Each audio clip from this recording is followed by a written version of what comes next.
वेतन मामले को लेकर श्रमिक संगठनों और कोल इंडिया प्रबंधन आमने सामने है।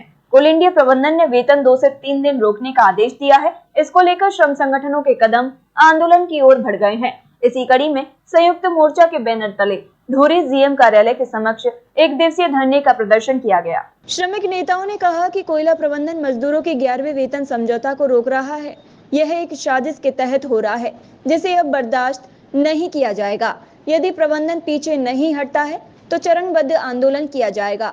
मजदूरों को 11वें वेतन समझौता के अनुसार सितंबर माह का वेतन अविलंब भुगतान नहीं किया गया तो 12, 13 एवं 14 अक्टूबर को पूरे कोल इंडिया में हड़ताल होगी। 11वां वेतन जब से लागू हुआ, वही बीच डीपीए का मुद्दा ऑफिसर एसोसिएशन ने उछाला।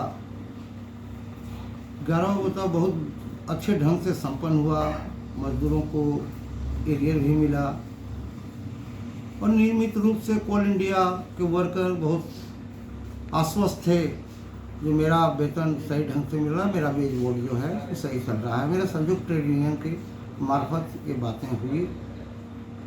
इसी बीच ऑफिसर एसोसिएशन डीपीए का मुद्दा लेके कोर्ट चला गया और अपनी मांग को वो रखता तो किसी तरह का मजदूर संगठन को कोई दिक्कत नहीं थी।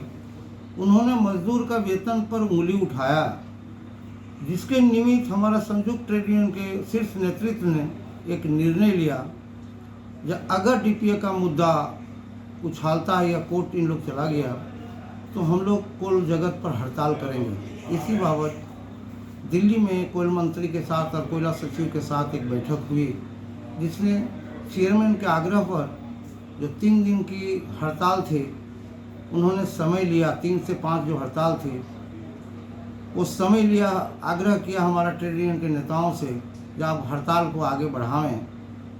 उनकी बात को रखते हुए हमारा ट्रेड यूनियन शीर्ष नेतृत्व संयुक्त मोर्चा का, उन्होंने हड़ताल को डेट डिफर करके 12 से 15 रखा। उसी बाबत सैलरी सोच रहा था जो नियमित रूप से हो, कोर्ट के आदेश के बाद जो सैलरी हम लोग को 2 तारीख को निश्चित रूप से देना था, उस सैलरी पर भी अंकुश लगा के आज सैलरी रोक दिया गया है। और ये 3 तारीख के नियमित कार्यक्रम था। कोई नियमित कार्यक्रम में हम लोग सभी संयुक्त मोर्चा के ट्रेड यूनियन के क्षेत्रीय संगठन के लोग यहाँ जुट के आज प्रदर्शन किए और आगे की क्या क्या कार्रवाई होगी, आगे क्या बातें होगी, हमारा नेतृत्व की जो भी आदेश होगा क्षेत्र उसका पालन करेगा। और अफसरों को चरित्र का आज सभी वर्कर कोयला मजदूर के लोग देख लिए जो अफसर का क्या चरित्र होता है।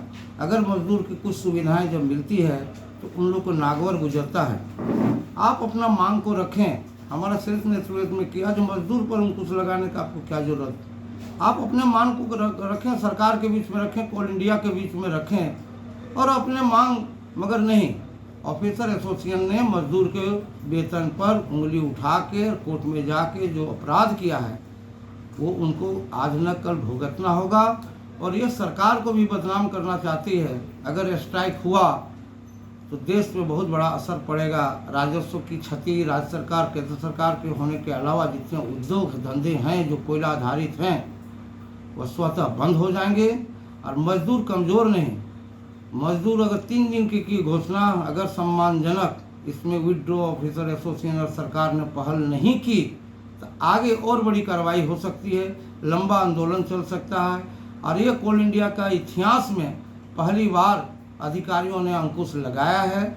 उनकी मानसिकता, घटिया मानसिकता दर्शाता है जो आप मजदूर को अलग मानते हैं, इस कोल इंडिया का परिवार नहीं मानते हैं। इसी निमित्त आज यहाँ एक विशाल धरना और प्रदर्शन के माध्यम से महाप्रबंधक को अवगत करा गया, कोल इंडिया के अधिकारियों को अवगत करा गया। आप सचेत रहें ताकि कोल इंडिया और देश सुचारू और बढ़िया रूप से चले और हर देश का जो मांग है, कोयला मंत्री आग्रह बराबर करते रहते हैं और कोल इंडिया को गर्व करते हैं, जो मेरा कोल इंडिया पर गर्व है, वही कोल इंडिया पर इन लोग उंगली उठा रहे हैं।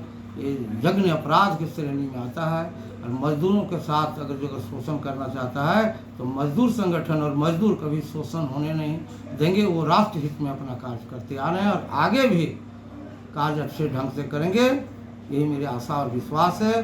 और मजदूर एकता जिंदाबाद के साथ जिंदाबाद ही रहेगा। प्रातः दर्पण न्यूज के लिए बोकारो से विश्वकर्मा भारती की रिपोर्ट।